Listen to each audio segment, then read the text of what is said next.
Добар ден, почитувани, и добро дојдовте во неделното интервју на Радио Слободна Европа. Гостин оваа недела е председателот на Комисијата за верификација на фактите, господинот Томе Аџиев. Председателе, двајца членови на комисијата поднесоа оставки додека третиот се мисли. Дали комисијата може да продолжи ефикасно да работи по оставките? И покрај тоа што се повлекува двајца членови на комисијата, ево и во најава беше третиот, меѓутоа се пишмани гледам во последно време, комисијата сепак има законски предвидени кворум да работи и ќе работи согласно закон. Значи нема да има никакво одежнување. Да, во законот е предвидено дека комисијата може да одлучува доколку присуствуваат на седница најмалку 7 членови. А со повлекувањето на двајца членови остануваат 9. Тоа има доволно да работи комисијата, а и секако во минатиот период неколку пати тие заминуваја, се враќа до главниот сигнал кога добие да заминат. Велите главниот сигнал од каде? Па сите знаеме, излезе нивни, така наречени нивни лидери, јас не знам дали е нивни лидер или стварно е нивни лидер. Господин Бранко Црнковски излезе на телевизија и рече да се повлечат и тие другиот ден дојде тука и се повлекува. Значи очигледно тука беа дојдени тие по инструкција на некоја политичка партија, а не како експерти, како луѓе со интегритет да работат за интересите на државата, да спроведуваат закон кој е донесен од собранието. Токму опозицијската СДСМ поднесе кривична пријава против вас. Како гледате на ваквата постапка на опозицијата? Па, како ја коментирам, мене ми е жал, прво. Јас сепак сметав досега дека сите политички партии, вклучувајќи и таа политичка партија, сепак има добри експерти од политика, од економија, особено од право, дека за да спремиш на кривична пријава против некој, сепак треба да имаш познавање од законот, од кривичниот законник, да видиш кои законски одредби се предвидени за кривично дело злоупотреба на службена положба, кое битие на делото треба јас да го исполнам, да направам злоупотреба, да се стекнам со противправна имотна корис или да му направам на некој имотна корис штета. Значи, тие работи треба ноторно да ги знаат. А вака се истрчува некој, па особено професор по право на правен факултет. Тоа е поќе од смешно.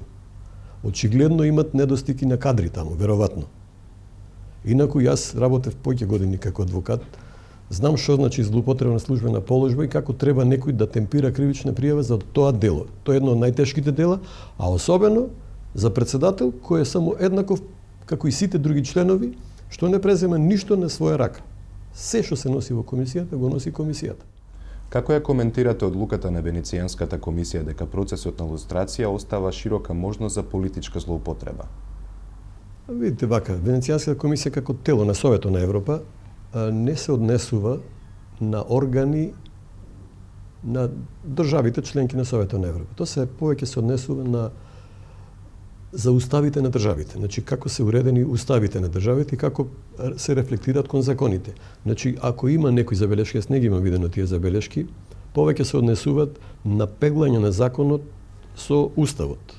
Воопшто не се однесуваат за работењето на комисијата. Комисијата го има закон и е должна да го спроведува децидно како што е предвидено во закон. Не може ни еластично да го толкува, не може да го избегнува закон. Значи ние не сме тие што можат да го менат законот, да го применуваат еластично и било како строго како што е предвидено во закон. И така постапува комисијата.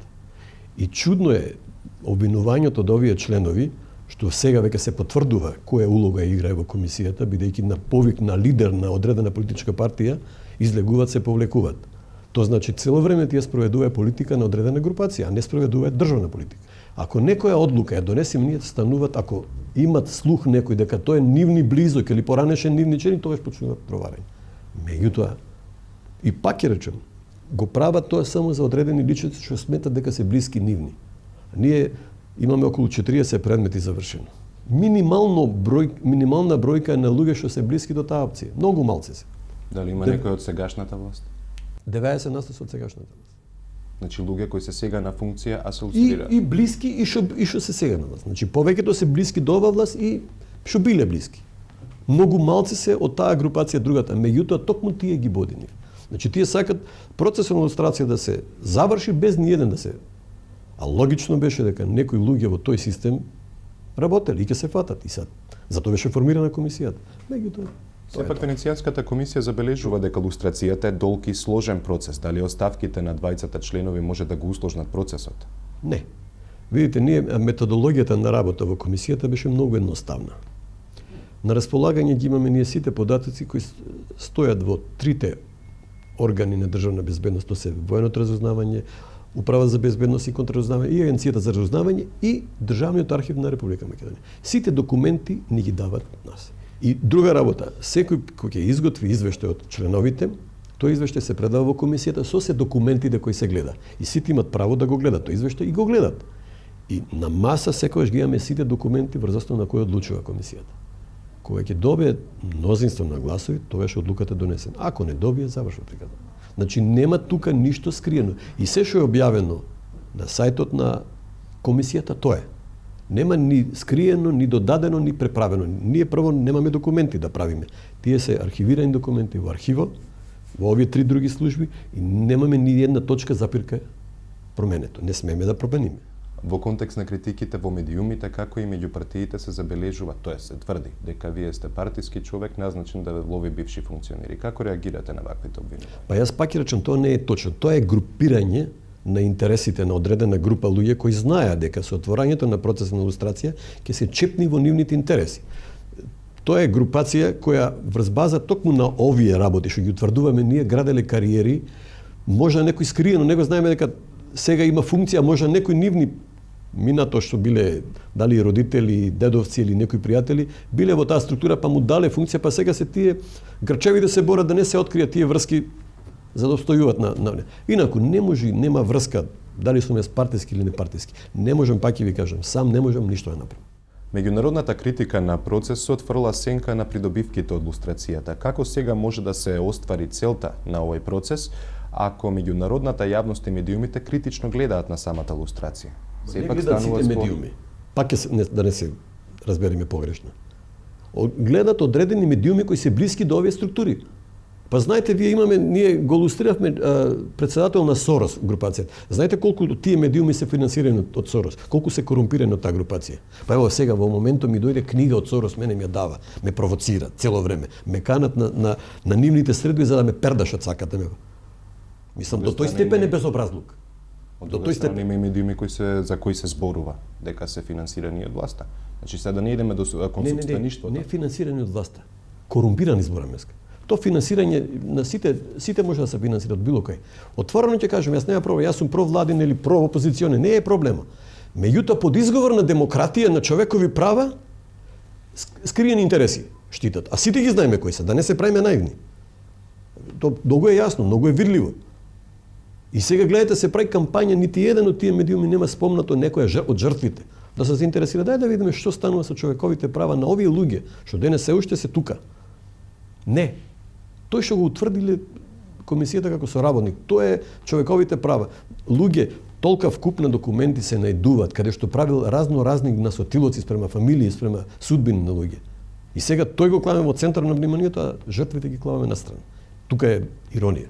И мислите дека медиумите со нивното собствеништво се и деломно одговорни за овако добро? Па се. Имат голема одговорност. Јас ги почитувам најмногу медиумите. Оти сметам дека медиумите се совест на еден систем. Тие секој треба да истражуваат, да критикуваат, да најдват мани во постапување на државни органи, на власт, на опозиција, на било кој. Меѓутоа треба да бидат тотално самосвесни и независни. Да не потпаѓат заради одредени коруптивни работи, ќе спроведуваме индиректна политика. Ние не сме глупи луѓе. Возрастни се сите луѓе. Знаеме една буква кој ќе каже новинарот од кај иди. Тоа да не се лажиме, мислам. Никој не е наивен толку кој ќе дојде новинарот ми се прикажува мене независен, со тоа што ќе ми каже дека е независен, јас ми убеден дека е независен. Сите знаеме.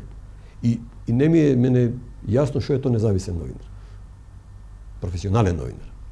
Независен е професионалниот новинар. Инаку бич не е битно другото дека вие ќе кажете дека сте независен новинар и со тоа ќе ме убедите мене. Или ако кажете за противникот дека тој не е независен. Сите сме возрастни луѓе, образовани луѓе, знаеме што и кај се движат работите. И да не се лажиме тука. Господин Аџиев, ви благодарам. Благодарам и вас. Тоа е се за ова издание на неделното интервју на Радио Слободна Европа.